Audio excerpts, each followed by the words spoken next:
Hi, I'm Dr. Kirsten Jimenez, and I want to talk to you about the Me Too movement.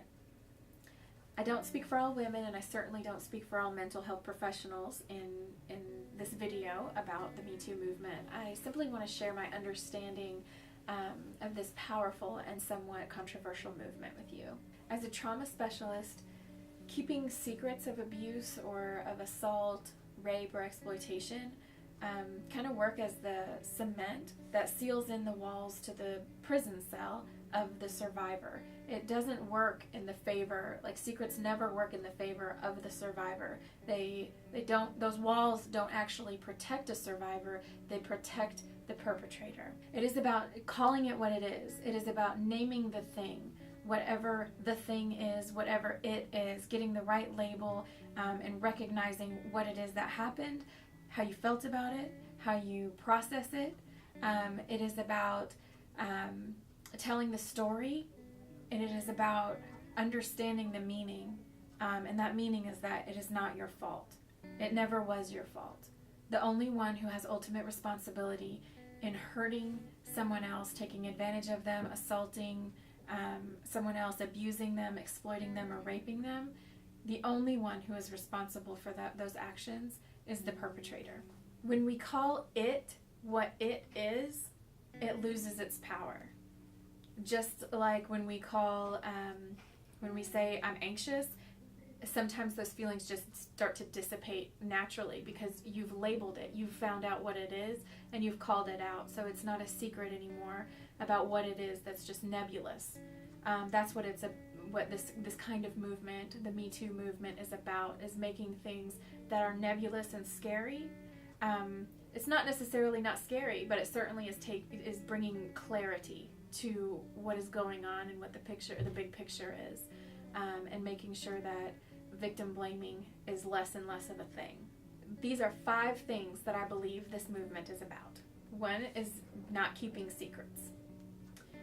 Again, when we label the things what they are, what it is, then we take away the power of it. And when we keep it all to ourselves and keep it a secret, there's no question why victims do that or why survivors do that. It's because they felt threatened, intimidated, humiliated, embarrassed. There's no question about why someone would want to keep abuse or assault or rape or exploitation a secret. But again, it goes back to the fact that it only helps one person or one group of people, and that's the perpetrators. It does nothing to help the survivor. If you keep the secret, then you are harming yourself. Definitely choose someone safe to share your struggles with, and reach out for help from a mental health professional should you need that. Abusers can only survive in the darkness. This movement is about shining a light into that darkness and exposing it for what it is. This movement is about not making excuses for others. There is no excuse good enough for encroaching upon the rights, the basic human rights of another human being. This movement is about removing victim blaming from the nation's consciousness, shifting that consciousness toward having the perpetrator take responsibility for their actions, bringing awareness to the misuse and abuse of power. Some people respond to power and authority differently, or to having power and authority differently. Some people use it for good of the world, for the good of their communities, for good in general. They really have good, clear intentions. Other people are more neutral in their use of their power and authority. And then there are other people who misuse and actively abuse their power and authority. Employees do not owe sexual favors to their employers for any reason.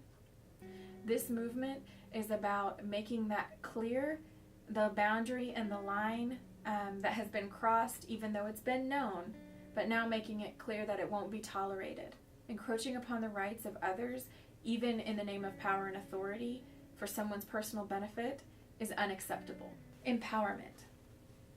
This movement is about taking back personal power, which is the very definition of empowerment. It is not uncommon for survivors of sexual abuse, assault, rape, or exploitation to feel embarrassed and to feel powerless. It's quite literally because someone took their personal power and personal choice away from them in a very vulnerable moment. This movement is about giving that power back or taking that power back as a survivor and making sure you are walking in the truth that this is not your fault. This movement is about regaining personal power, taking it back by talking about things that are normally hushed, embarrassing, and ignored. You are not alone. The Me Too movement is about people joining their voices together to be heard, that survivors are not alone.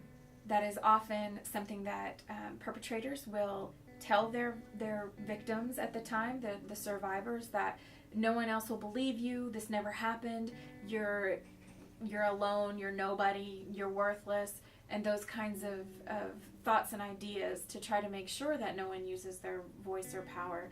But you are not alone. All of that information is absolutely false.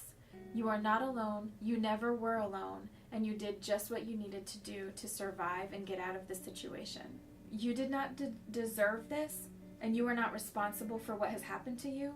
However, you are responsible for your healing and moving forward. The Me Too movement is about speaking up, letting your voice be heard, joining your voice with others who have experienced abuse, exploitation, or assault. The Me Too movement is about healing and shedding light on the truth of exploitation, rape, assault, and abuse. If you'd like some help in your healing journey, I'm Dr. Kirsten Jimenez.